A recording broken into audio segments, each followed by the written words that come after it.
Tips and tricks to study. Well, first of all, let's just clarify one thing. High school is going to be much more complicated than secondary school.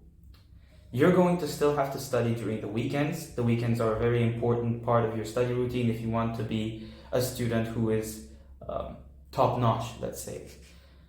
In terms of tricks, there's not too many tricks. You study. If you know what studying means, you have to do it. Keep in mind that for the international system, you're going to have from my experience, you're going to sit about 15 different papers for 7 different subjects. So it's going to be a lot to work through.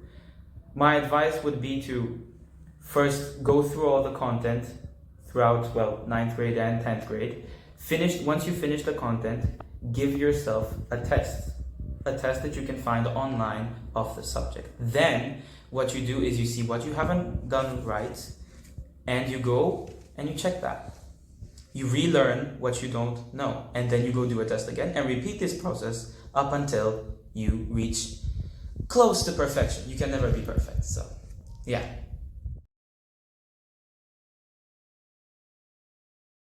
During the day, while I was home, I got home at around 5:30 p.m. because it takes a lot of time to get home with traffic. Anyways, the thing is you have to study about 3 to 4 hours every single day towards the end. That's what I did.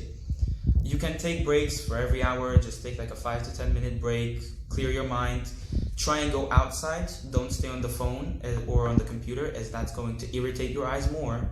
And if you want to study high level in the future, you're definitely going to need to not stay on your phone, to not irritate your eyes, to be capable to study those 3 to 4 hours.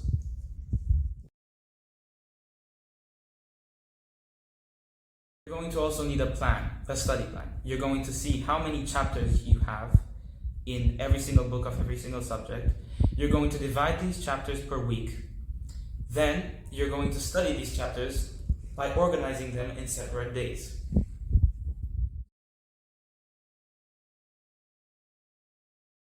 For every single one of my 7 subjects in the weekend, and that totals to about 14 hours study time during the whole weekend. So if you want A stars during your whole exams, you're going to need to put in a lot of work and effort and cut a lot of your free time.